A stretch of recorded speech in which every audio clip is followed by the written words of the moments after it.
Hello everyone, हम आज पढ़ेंगे अपना 10वां टॉपिक हिंदी का जो है अनेकार्थक शब्द। आज हम पढ़ेंगे अनेकार्थक शब्द। अब आप समझेंगे कि अनेकार्थक शब्द क्या होता है। तो लोग अनेकार्थक शब्द और पर्यायवाची शब्द ये दोनों में कंफ्यूज होते हैं। तो हमारा अनेकार्थक का मतलब देखिए, यहाँ से आप अनेकार्थक का मतलब क्या होता है कि एक ही वर्ड हो उसके कई अर्थ हो, मतलब एक ही वर्ड के कई सारे अर्थ हो, वो हमारा क्या होता है अनेकार्थक। देखिए नाम से ही स्पष्ट है कि अनेक अर्थ। और पर्यायवाची क्या होता है, उसके कई सारे नाम होते हैं। एक ही वर्ड के जो कई सारे नाम होते हैं वो हमारा क्या होता है पर्यायवाची होता है। और एक ही वर्ड का कई अर्थ हो वो हमारा क्या होता है अनेकार्थक शब्द। जैसे कनक है तो उसका सोना और धतूरा, तो इस प्रकार से उसके 2-3-4 अर्थ है, लेकिन एक ही वर्ड हो और उसके कई नाम हो तो वो हमारा क्या, जैसे सोना कनक, ये दोनों एक दूसरे के पर्यायवाची वर्ड है। तो ये हमारा क्या होता है अनेकार्थक और पर्यायवाची में डिफरेंस। अब हम देखते हैं यहाँ से कुछ अनेकार्थक शब्द आपको देते हैं इंपॉर्टेंस, जिससे कि आप इंपॉर्टेंस अनेकार्थक शब्द और उससे रिलेटेड उसके बहुत सारे अर्थ। तो देखिए हमारा जो पहला शब्द है वो क्या है अंक। पहला जो, और यही पहला ही तो आपके लिए बड़ा इंपॉर्टेंट है, क्योंकि ये आपसे एग्जाम में पूछा भी जाता है क्या कि अंक का अनेकार्थक शब्द निम्नलिखित में से कौन सा है। तो एक अंक का मतलब क्या होता है गिनती के अंक। एक तो गिनती का अंक होता है, ये तो सिंपल है, नॉर्मल है, सबको पता। फिर यहाँ से देखते हैं अध्याय। एक अंक का मतलब अध्याय भी होता है। फिर यहाँ से भाग्य, चिन्ह, देह, गोद, स्थान, ये सब जितने वर्ड हैं ये क्या है अंक। तो यहाँ से आप इसको स्क्रीनशॉट मार लीजिए और जो जो हम आपको इम्पोर्टेंट बता रहे हैं उसको आप अपने इम्पोर्टेंट नोट, हमने पहले ही दिन आपको बताया था कि आप अपना एक इम्पोर्टेंट नोट्स अलग से बनाइए। तो उसमें अगर आपको इसमें ये वाला इम्पोर्टेंट बताए तो वो नोट डाउन कर लीजिए। एग्जाम के टाइम पे उस पर ज़्यादा ध्यान दीजिए कि आप इसी में से आ जाए। तो इसके आगे जितना हम आपको करवा दे रहे हैं इसके आगे कुछ नहीं आएगा। देखिए अंक का हमने क्या बताया आपको, गिनती के अंक, अध्याय, भाग, चिन्ह, देह, गोद, स्थान। फिर यहां से देखते हैं अच का क्या होता है आंख। अच का आंख। और अछु भी, चछु देखो, अच और चछु आपस में क्या है पर्यायवाची वर्ड है, यानी अच और चछु ये आपस में पर्यायवाची वर्ड है। लेकिन यहाँ से देखिए अच का आंख, सूर्य, सर्प, चौरस के पासे वो जो महाभारत में पासा खेलते थे कौन, शकुनी, वो वाली बात है। यहाँ पे चौरस के पासे को भी हम क्या कहते हैं अच कहते हैं। पहिया, आत्मा, ये हमारा होता है क्या अच। यहाँ से देखते हैं अक्षर, एक अक्षर तो वो लिखने वाला होता है। ब्राह्मण, वर्ग, गगन, धर्म, सत्य, अविनाश, ये हमारा क्या हो जाता है अक्षर का। फिर यहाँ से देखिए अज का क्या क्या है, ब्रह्मा, बकरा। अज मतलब बकरा, ये इंपॉर्टेंट है आपके लिए क्योंकि ये वाला ज्यादा पूछा जाता है कि निम्नलिखित में से कौन सा शब्द अनेकार्थक है किसका, अज का। तो अज का अनेकार्थक शब्द कौन सा है, बकरा या बकरी। फिर यहाँ से दशरथ के पिता भी अज थे। आज यहाँ से एक क्वेश्चन और आप याद कर लीजिए, हिंदी से है तो हिंदी साहित्य से या हिंदी से रिलेटेड एक क्वेश्चन ये भी आपसे पूछा जा सकता है कि हाँ दशरथ के पिता का क्या नाम था। तो दशरथ के पिता का क्या नाम था, अज। फिर यहाँ से जीव, अनंत में आकाश अनंत होता है, ठीक। हम अगर देखते हैं ऊपर तो उसके ऊपर भी आकाश, उसके ऊपर भी आकाश। यहाँ से शेषनाग और विष्णु, अनंत, आकाश, अनंत का जो अनेकार्थक शब्द है अर्थ है वो क्या है आकाश, शेषनाग और विष्णु। अनंत का जो अनेक अर्थ है। फिर यहाँ से आता है अपेक्षा, तो अपेक्षा में इच्छा, आवश्यकता, आशा, बनिशब्द। तो इस प्रकार से आप कौन सा एक, ये अनंत वाला आपके लिए इंपॉर्टेंट है क्योंकि देखिए इसमें बहुत बार आपसे पूछा जाता है कि आकाश मतलब अनंत का अनेकार्थक शब्द निम्नलिखित में से कौन सा है। फिर यहाँ से देखते हैं अपेक्षा, तो अपेक्षा भी आपके लिए इंपॉर्टेंट है। तो ये अपेक्षा, अनंत, अज में तो आपको बकरी वाला मेन इंपॉर्टेंट है। फिर एक तो अज के पिता। फिर यहाँ से देखते हैं ऊपर अंक भी इंपॉर्टेंट है। फिर आता है अपर में ओठ, शून्य, नीचा, मध्य। ओठ, शून्य, नीचा, मध्य, ये भी आपके लिए हाँ इतना इंपॉर्टेंट नहीं है क्योंकि अपर का क्या है ओठ, शून्य, नीचा, मध्य। यहाँ से देखते हैं नेक्स्ट जो हमारा क्या है, हाँ आपके लिए प्रैक्टिस के लिए हमने ये रखा है कि आप इसको एक बार हम बता दे रहे हैं, एक बार खुद से देख लेंगे और इम्पोर्टेंट इसमें से जो बता रहे हैं वो इम्पोर्टेंट नोट्स में लिख लेंगे, तो इससे आपका ही फायदा रहेगा। फिर यहाँ से देखते हैं हम अपना अमृत। तो अमृत हमने आपको बताया इंपॉर्टेंट है। यहाँ से इसका क्या क्या है, जल, जल ही जीवन है, यानी जो हमारा जीवन ही देता है वही हमारा अमृत हमारे लिए है। तो जल ही जीवन है। यहाँ से आप याद रखेंगे कि अमृत का जो एक अर्थ होता है वो जल के रूप में भी होता है। फिर आता है पारा। पारा से हम क्या नापते हैं, पारा किसमें होता है, तापमापी, मतलब ये हमारा थर्मामीटर जिससे हम अपना टेम्परेचर शरीर का नापते हैं, उसमें भी पारा होता है। तो जब हमको बुखार होता है तो वहाँ पारा काम करता है, ये भी हमारे लिए अमृत के समान ही है। फिर यहाँ से दूध। दूध हमारा क्या है, कंप्लीट आहार। ये सबको पता है कि दूध संपूर्ण आहार होता है। तो अमृत को याद करने का बड़ा ही सिंपल हम आपको बता दे रहे हैं, जल ही जीवन है। सबको पता है कि बिना जल के आप नहीं जीवित रह सकते। फिर यहाँ से है पारा, तो तापमान थर्मामीटर में लगा होता है, तो हमारा बुखार नापने का, अगर आपका बुखार नहीं नापा जाएगा तो आप क्या होंगे। फिर यहाँ से आता है दूध। दूध हमारा क्या है, संपूर्ण आहार। दूध क्या है, संपूर्ण आहार है, तो ये भी मान लिए क्या है, अमृत। फिर स्वर्ण, सोना जिसको ज्यादा होगा वो कितना अमीर होगा। सोना भी हमारे लिए बड़ा इंपॉर्टेंट, सब चाहते हैं कि हमारे घर बहुत कुंटलों कुंटल सोना हो। फिर यहाँ से आता है घृत। तो अमृत के जो अनेकार्थक शब्द हैं वो कौन कौन से हैं, जल, पारा, दूध, स्वर्ण और घृत। फिर आता है यहाँ से, ये आपके लिए इंपॉर्टेंट है, इसको आप अपने इंपॉर्टेंट नोट्स में लिखेंगे। फिर अर्थ। तो अर्थ में तो एक धन आता है, प्रयोजन, कारण, धन, प्रयोजन, कारण, ये किस में आते हैं, अर्थ में। फिर अतिथि, ये इंपॉर्टेंट है आपके लिए। अतिथि में देखिए, मेहमान, साधु, यात्री, कुसका, बेटा, यज्ञक। अतिथि में ये बेटा भी किसमें आ जाता है, कुश का बेटा, यानी ये भी किसमें आ जाता है, अतिथि में। मेहमान, साधु, यात्री, कुश का बेटा और यज्ञक। फिर यहाँ से आता है क्या, अपवाद। अपवाद में नियम के विरुद्ध या कलंक, नियम के विरुद्ध या कलंक। फिर अरुण। अरुण में लाल, सूर्य, सूर्य का सारथी, लाल, सूर्य, सूर्य का सारथी। फिर आपत्ति। आपत्ति में विपत्ति, ऐतराज, विपत्ति, ऐतराज। फिर होता नहीं कि हमको इस बात से पढ़ा ही, ऐतराज है। ऐतराज का मतलब क्या होता है, विपत्ति, विपत्ति, आपत्ति, आपत्ति को विपत्ति और ऐतराज दोनों के अर्थ में प्रयोग करते हैं। फिर यहाँ से आता है आम। तो आम को आप, आम का फल सर्वसाधारण और मामूली।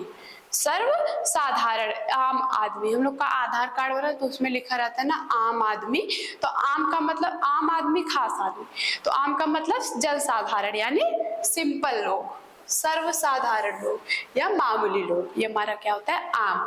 तो आम आदमी से आप याद रखेंगे कि आम का प्रयोग, एक तो आम का फल और एक आम आदमी। नेक्स्ट पेज देख लेते हैं अपना। नेक्स्ट जो हमारा पेज है वो क्या है, पहला आत्मा। आत्मा को हम कौन कौन से अर्थ में प्रयोग करते हैं, एक तो बुद्धि, जीवात्मा, जीवात्मा वाला ये सबको पता है। फिर ब्रह्मा, ब्रह्मा, ब्रह्मा को भी, क्योंकि हम लोगों को कौन बनाया है, पृथ्वी के रचयिता कौन है, ब्रह्मा जी। तो आत्मा है तभी तो ब्रह्मा है, आत्मा है तभी तो परमात्मा है। फिर ब्रह्मा, ब्रह्मा देह, पुत्र, वायु।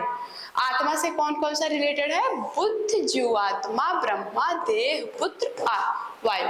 फिर यहाँ से देखते हैं इंदु, ये आपके लिए बड़ा ही इंपॉर्टेंट है। तो इंदु का चंद्रमा, तो आप याद रखेंगे कि इंदु का जो शब्द होता है, अर्थ होता है, वो क्या होता है, चंद्रमा।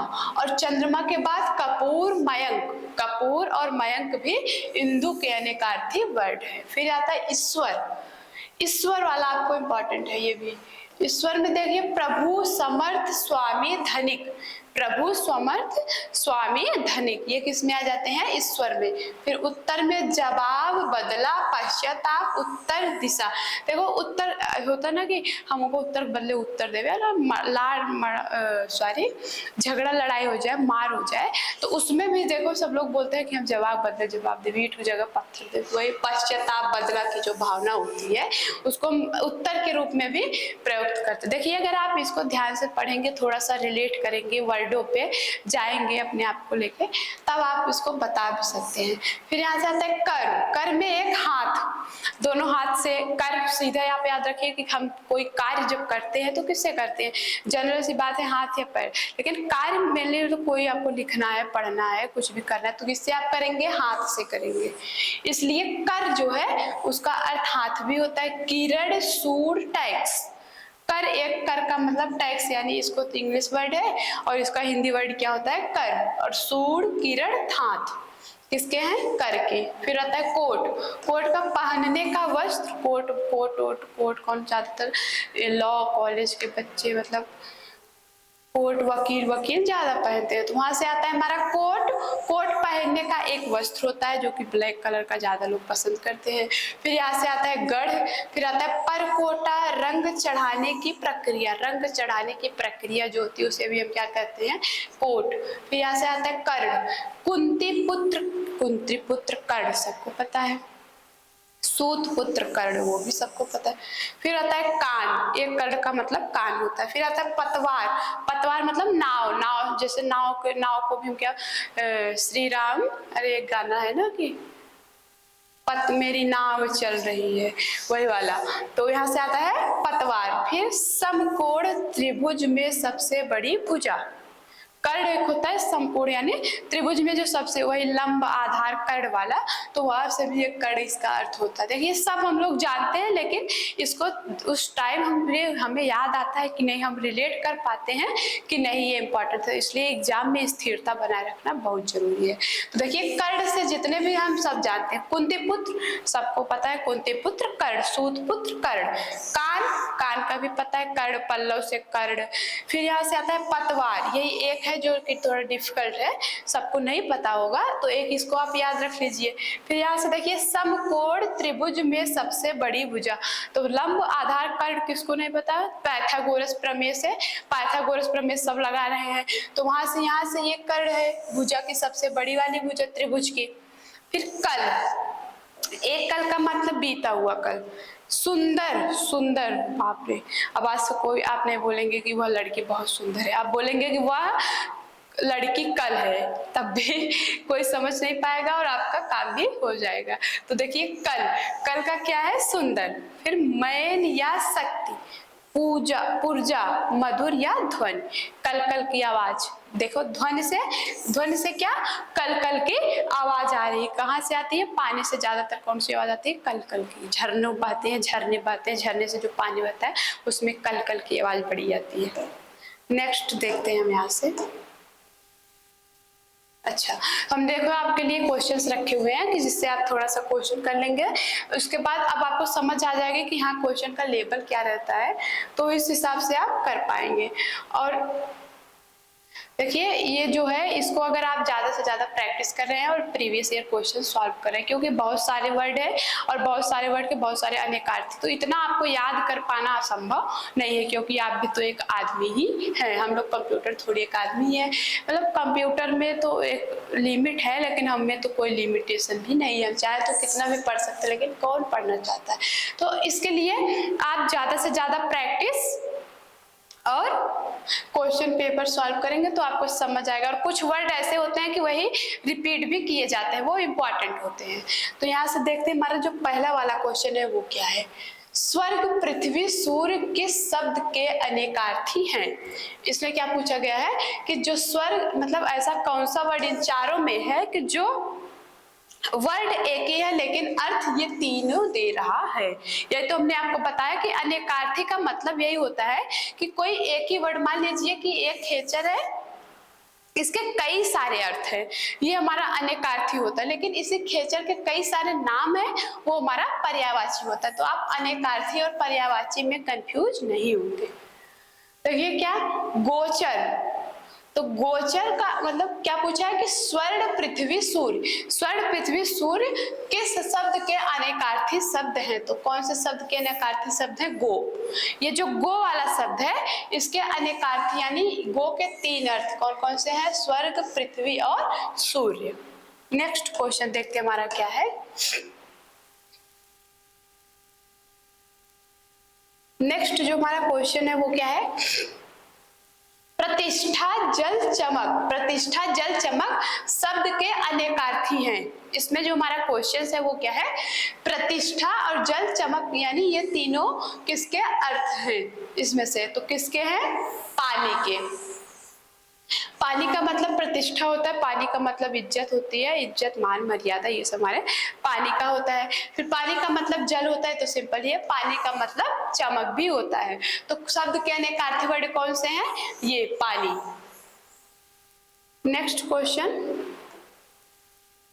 निम्नलिखित में कौन सा शब्द गो का अर्थ नहीं है। इससे पूछा गया है कि गो का अर्थ कौन सा नहीं है। वहां हमने तीन आपको बताया गो का अर्थ। यहाँ पे देखिए ये जो गज है, गज इसका बाकी गाय, नदी और इंद्र, ये तीनों इसके वर्ड के अर्थ हैं किसके, गो के। लेकिन जो हमारा गज है, गज किसका होता है, हाथी।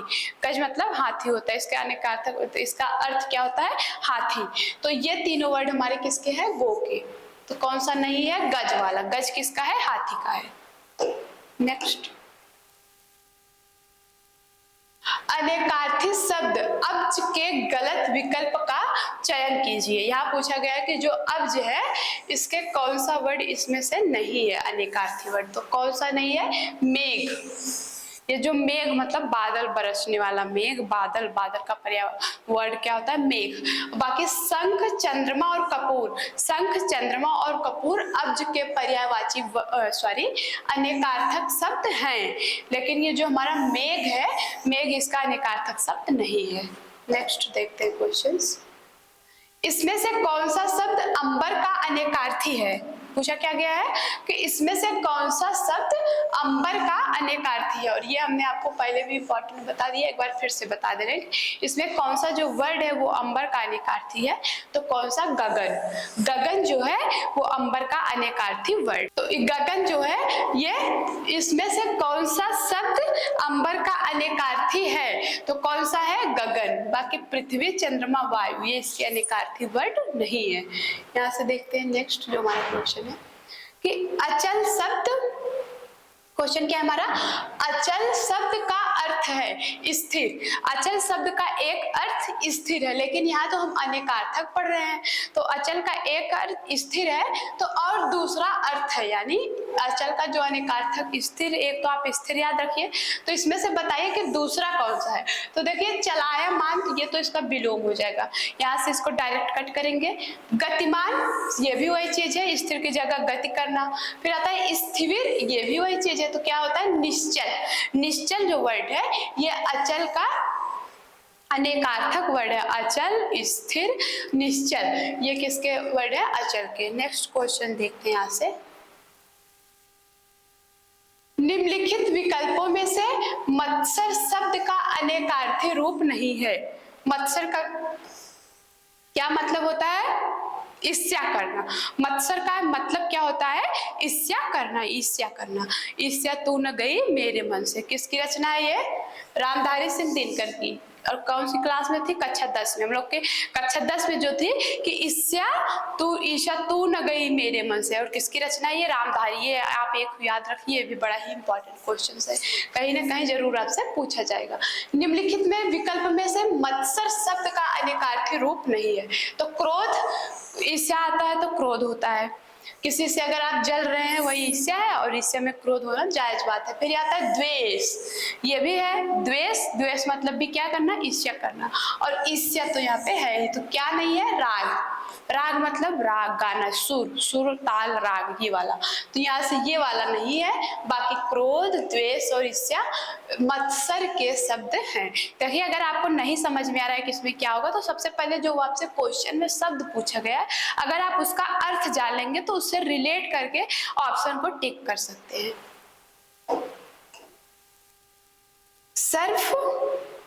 सर्प, मेघ, हरिण किस शब्द के अनेकार्थी हैं। यहाँ से पूछा गया कि सर्प, मेघ, हरिण किस शब्द के अनेकार्थी हैं, तो किसके हैं, सारंग। ये आपके लिए बड़ा इंपॉर्टेंट है, ये 2-3 बार आपसे पूछा गया है प्रीवियस ईयर क्वेश्चन में कि सर्प, मेघ और हरिण किस शब्द के अनेकार्थी वर्ड है, तो किसके हैं, सारंग के अनेकार्थी वर्ड है। नेक्स्ट क्वेश्चन, निम्नलिखित में कौन सा शब्द पानी का भी अर्थ देता है?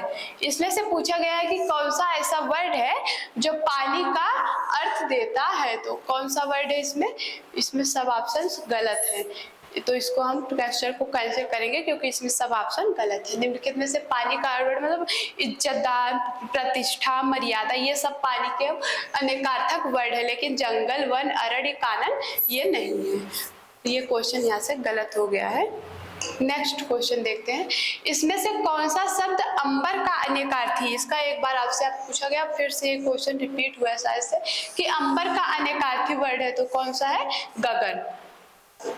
नेक्स्ट, अनेकार्थी शब्द अब्ज के गलत विकल्प का चयन कीजिए। अब्ज के मतलब अब्ज के कौन से अनेकार्थी वर्ड इसमें से नहीं है? तो शंख, चंद्रमा और कपूर अब्ज के हैं। शंख, चंद्रमा और कपूर अब्ज के अनेकार्थक वर्ड है। कौन सा नहीं है? मेघ। मेघ जो है वो अब्ज का अनेकार्थक वर्ड नहीं है। निम्नलिखित शब्दों में से एक का अर्थ पतवार भी है। ये हमने उसके आपको जो वर्ड और उसके अनेकार्थक वर्ड इसके पहले करवाया था, अभी कुछ देर पहले स्लाइड में, उसमें भी ये वाला क्वेश्चन था कि पतवार का भी नहीं, और हमने आपको बताया भी कि देखिए ये पतवार यहाँ अलग है। तो कौन सा नहीं है? कर्ण मतलब है, तो कौन सा है? कर्ण। एक तो सूतपुत्र कर्ण, एक कान वाला कर्ण था, और ये एक पतवार वाला कर्ण था, और एक समकोण के सबसे लंबी वाली भुजा वो वाला कर्ण था। और देखिए आपके क्वेश्चंस में भी आ गए, तो हमने आपको बताया था कि ये क्या है, इंपॉर्टेंट है, और जो भी क्वेश्चन आपको करवा रहे हैं कहीं ना कहीं प्रीवियस ईयर में आए हुए क्वेश्चन है। तो निम्नलिखित शब्दों में से एक का अर्थ पतवार भी है, तो किसका अर्थ है? कर्ण का। ये वाले कर्ण का अर्थ क्या है? पतवार। नेक्स्ट देखते हैं क्वेश्चंस कि दैवज्ञ का अर्थ है, दैवज्ञ का हिंदी मतलब क्या होता है कि जो पुराणों देवताओं के बारे में ज्यादा जानता हो, जो पुराणों के बारे में ज्यादा जानता हो। तो क्या हो जाएगा यहाँ से? ज्योतिषी या देवता। क्या होगा? देवता या ज्योतिषी। यहाँ पे दोनों ऑप्शन सही होंगे, तो हम क्या टिक करेंगे? देवता। देवता क्या होता है? दैवज्ञ का अर्थ क्या होता है? देवता। नेक्स्ट क्वेश्चन देखते हैं,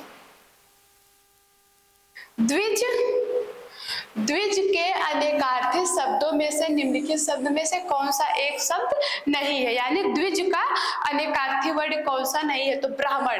ब्राह्मण द्विज मतलब ब्राह्मण होता है, ये हम लोग को मतलब पता है कि उसमें इसका वर्णन किया गया किसमें?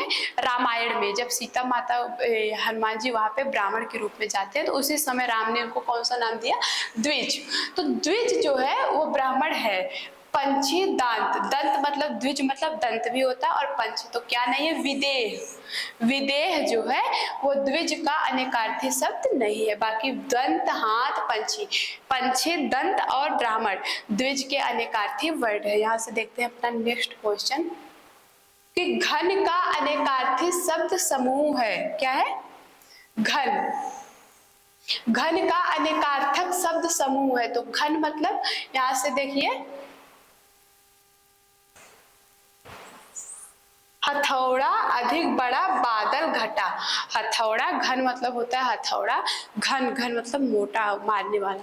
तो घन मतलब हथौड़ा अधिक बड़ा होगा, हथौड़ा बहुत बड़ा होता है जिससे कि हम किसी चीज को ठोकते हैं। और यहाँ से बादल और घटा, घन मतलब हथौड़ा, अधिक बड़ा, बादल और घटा, ये वाला ऑप्शन सही है। नेक्स्ट देखते हैं क्वेश्चंस, पतंग शब्द किस अर्थ में प्रयुक्त होता है? क्या नहीं होता? पतंग यानी पतंग का अनेकार्थी वर्ड इसमें से कौन सा नहीं है? तो सूर्य, पंछी, कौवा, ये तीनों पतंग के हैं। कौन सा नहीं है? वादक। वादक वर्ड जो है वो पतंग का अनेकार्थी वर्ड नहीं है। नेक्स्ट क्वेश्चन देखते हैं यहाँ से, अंक का अनेकार्थिक शब्द होगा। देखिए हमने आपको बोला था ना, ये इंपॉर्टेंट है आपके लिए। तो अंक का अनेकार्थक शब्द होगा, तो क्या है? संख्या। अंक मतलब संख्या भी होता है, तो अंक का अनेकार्थक वर्ड कौन सा है? संख्या। और अक्ष का क्या था? चौरस के पासे। चौरस के पासे यानी जो महाभारत में शकुनी खेल के महाभारत खड़ा कर दिए थे, वही चौरस की बात यहाँ पे हो रही है। तो चौसर के पासे जो है वो अक्ष के होते हैं, अक्ष के अनेकार्थी वर्ड, और संख्या जो है वो किसके होते हैं? अंक के। यहाँ से नेक्स्ट क्वेश्चन देखते हैं, इनमें से पवन का पर्यायवाची शब्द नहीं है। नेक्स्ट जो हमारा क्वेश्चन है वो क्या है, इनमें से पवन का पर्यायवाची शब्द नहीं है, तो कौन सा, अनिल, अवात, समीर पवन के पर्यायवाची वर्ड है, कौन सा नहीं है, अनल। अनल किसका है, अग्नि का। अग्नि का जो पर्यायवाची वर्ड है वो क्या है, अग्नि का जो पर्यायवाची वर्ड है वो क्या है, अनल। अग्नि का पर्यायवाची वर्ड कौन सा है, अनल। तो कौन सा ऑप्शन सही होगा, इसमें से पवन का पर्यायवाची शब्द नहीं है, तो कौन सा नहीं है, अनल। बाकी अनिल, वात, समीर इसके पर्यायवाची वर्ड हैं। नेक्स्ट क्वेश्चन देखते हैं कि बिजली का पर्यायवाची है, तो बिजली का पर्यायवाची क्या है, सौदमिनी। सौदमिनी जो है वो सौदामिनी जो है वो बिजली के पर्यायवाची वर्ड हैं।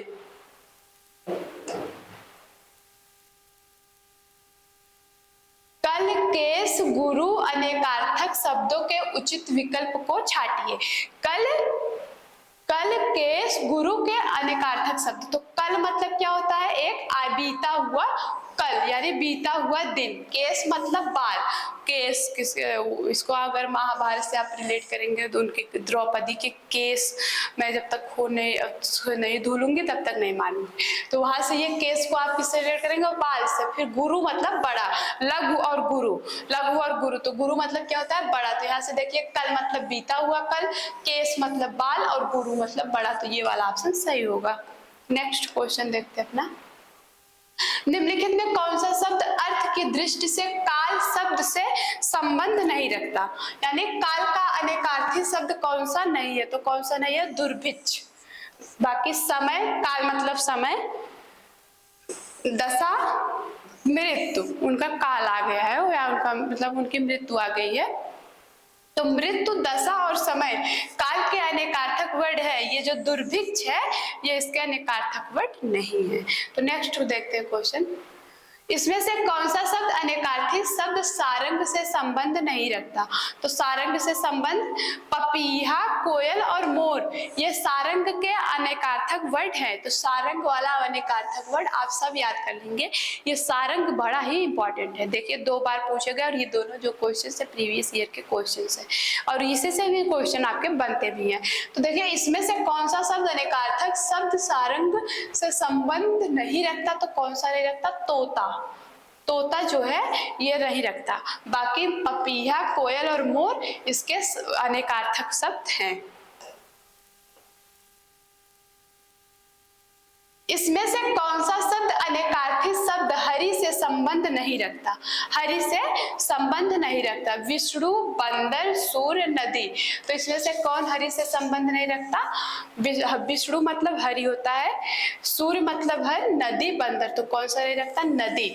नदी जो वर्ड है ये हरि से संबंध नहीं रखती, यानी हरि का अनेकार्थक वर्ड नदी नहीं है, ये ऑप्शन सही होगा।